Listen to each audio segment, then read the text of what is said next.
Oh my gosh, the zombies got past. I was AFK, and I looked at the chat and I saw this. The fact that I left this guard here is the only reason all of these guys aren't dead.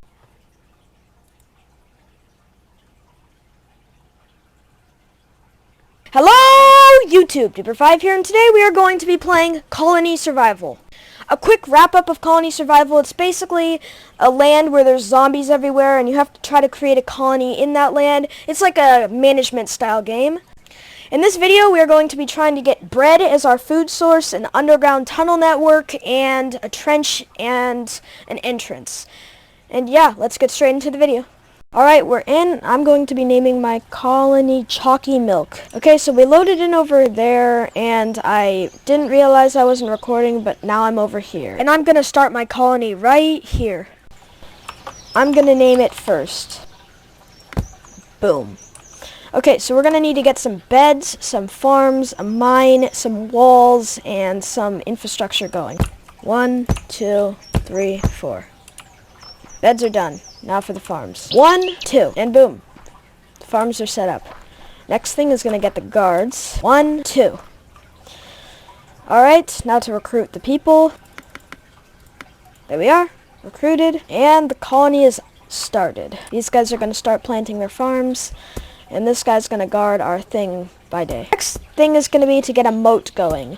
And since some of this water is in the safe area, I'm probably going to build an underground wall. I have to mark down all the corners so I can just dig a straight line, then dig a straight line, then dig a straight line, then dig a straight line. So here's the first corner. I just realized this was sand. I'm just going to hold back my embarrassment and get the pillars up. 2, 3, 4. Okay, I'm going to begin digging the moat.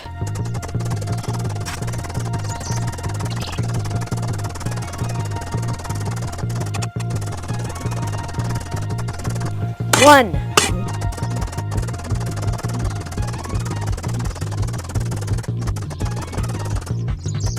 2.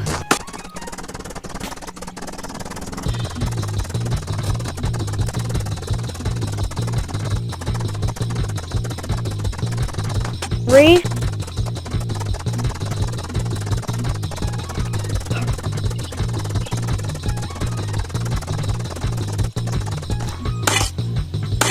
4. And just like that, the trench is done. You may be wondering why I needed a trench. Well, it's because those guards in the center are basically blocking zombies from our flag. And the thing is, I don't want to have all of my land covered by guards. So if there's only one singular entrance, the zombies can only come in one way. You guys may be wondering, why do I need an entrance? Why can't I just have this trench?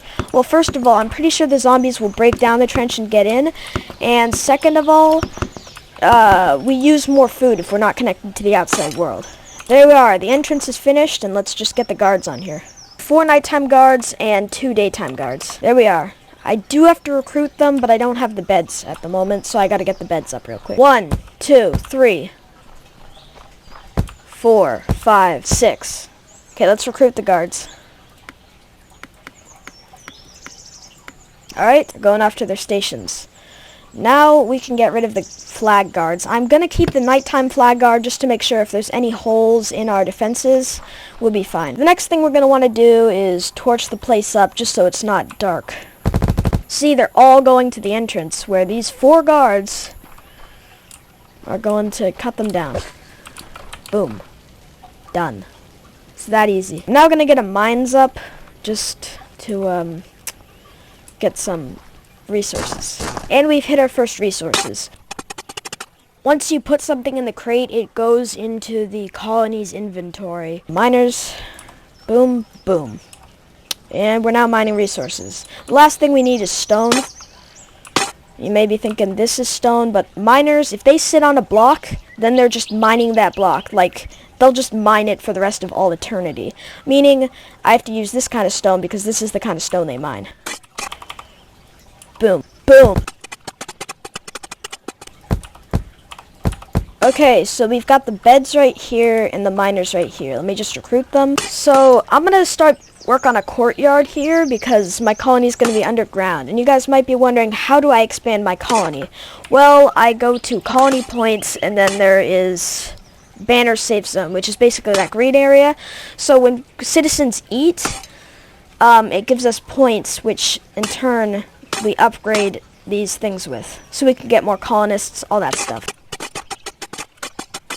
Okay, I'm actually going to finish this courtyard later. I have to get a few farms going. These berry farmers aren't going to be enough to feed 12 people. 1, 2, 3, 4, 5, 6. 1, 2, 3, 4, 5. There we are. They all have crates to cover them. Now I'm just going to put a torch on all of them to keep it lit up. Alright, now we are going to recruit the farmers. I don't have enough food in my stockpile, so I'm just going to wait for some food. And while I'm waiting, I'm going to continue to dig out that courtyard.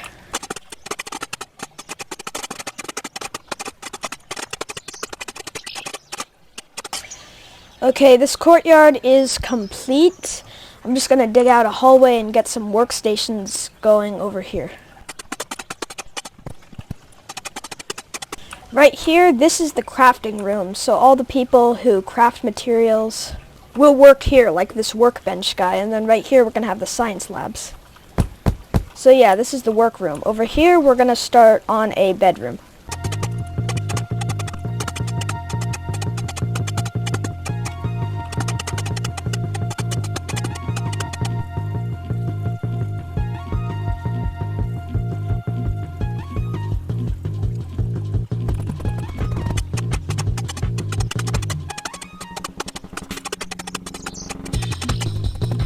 I am going to be making these rooms look a little bit better. This is just temporary stuff. Because of that previous shown mass sleeping room, I can get rid of all these beds. Done. As you can see, we still have 5 unemployed people, and it costs us 8 meals. So these berry farmers are going to have to be working hard. Okay, so I got to figure out how to upgrade this colony. I'm not sure where I want to go. I know I'm going to start on water gathering. So I'm going to need planks, copper nails, and copper parts. The copper nails and copper parts are going to be built by the crafter, and I just need to get a tree farm. Okay, so in the loading screen, it told me the most efficient way to do it for foresters is 3 by 33. I only have enough room for 24 though, so I guess I'll have to do that. And there we are. We got the forester in, which means that all of the materials for our water gathering will be made. The only thing now is to recruit some more colonists, but again, I need more meals for that. It looks like these berry farmers are only making enough berries to support themselves and the rest of the colonists, but we're not really getting ahead on our total meals. I understand the surface area does look terrible right now. While I wait out the night, I'm going to continue digging. I will also be making this underground area look better.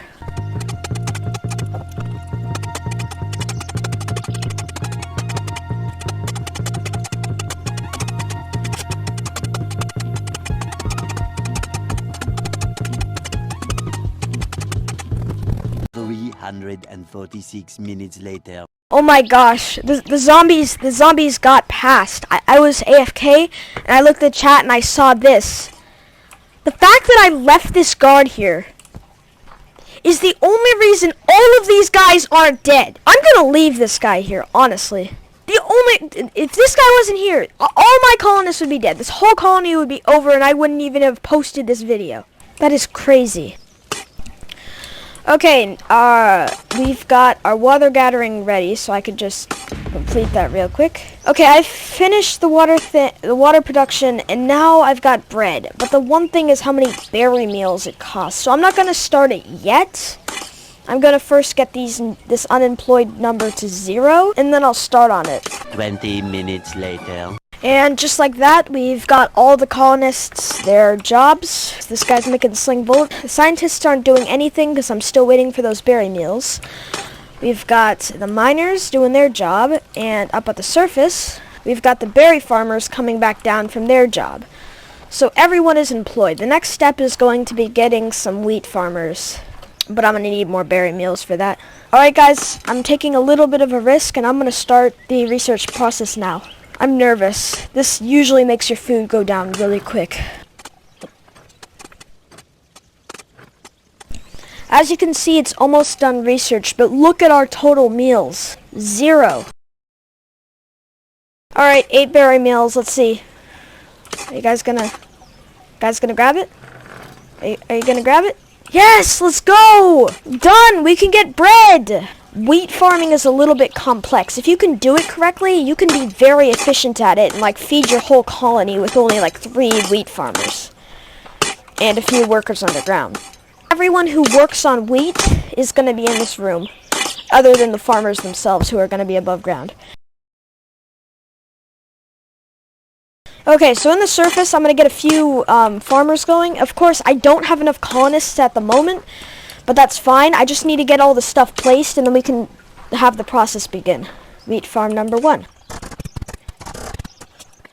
And number 2. This should be good. I'm going to recruit 1 farmer today, so we can start the wheat planting process. Okay, so I'm pretty sure for wheat, you need an oven and a grindstone. Now what we're going to do is we're going to have the ovens on this side and the grindstones on this side.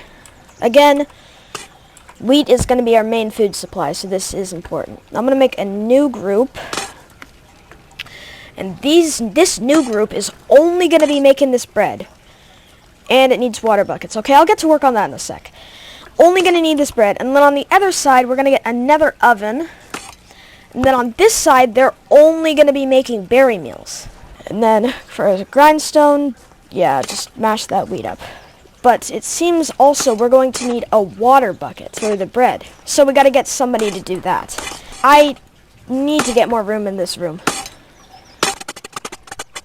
Okay, so we're going to go see if we can get a guy to collect water for us. Okay, so the river is out of the safe zone, and I don't really want to send somebody to go grab water buckets out of the safe zone. So I guess I'm just going to have to put a pump down here. The thing is, I'm going to have to research that. First thing we're going to need is an anvil, but to get that, we're going to need bronze ingots. And to get bronze ingots, we're going to need a furnace. This furnace is then going to get us the bronze ingots so that we can go to the next step, which is going to be researching the anvil. And once we have the research on the anvil started, then we can research the water pump. The required technologies is the anvil, so we just gotta wait. So other than water, we're also going to need buckets. And for buckets, we're going to have somebody specialized that's going to craft them, because the regular colony craftsmen only going to be making buckets, meaning our colony is going to have nothing else. So, bam. This guy, his only job in life is to make buckets. Now, these buckets are going to exhaust our copper supplies, which is why over here, I'm going to set up some miners to get copper, so we have enough copper to make these buckets. Alright guys, they started on the water pump. Okay, so you have to make a pump and an anvil. And then in this anvil, and I'm going to set the pump as maximum priority. I changed up the jobs a bit. I am now doing less berry farmers. Everyone else is going to have all of what they need, but I have less berry farmers. Alright, the bread room is ready. I'm going to change the job from one of the berry farmers down to another pump person. We might need a few pump people because they don't collect water that fast. Alright, we got our second pump here. Boom. Now we just gotta wait for the food to start coming. Okay, these guys need more wheat, so we need to get more wheat farmers. There we are. Everyone here doesn't have something they need. Somebody doesn't have logs. Now this crafter is going to only do wood. There we are. I'm gonna get a few more wheat farms up. Bam. There we are. Some crates. The gate is doing its job. The wheat farmers are farming their wheat. The berry farmers are doing their berry farming. The miners are doing the mining they need for the colony. And the wheat room is doing everything it needs to keep the colony with a consistent food supply. A lot of these people are short of things, but that'll be fixed after this colony's been running for a while with the new food supply. And the workers are doing everything they need to keep the colony afloat. Thank you guys so much for watching. Please remember to like, share, and subscribe, and I'll see you guys in the next video.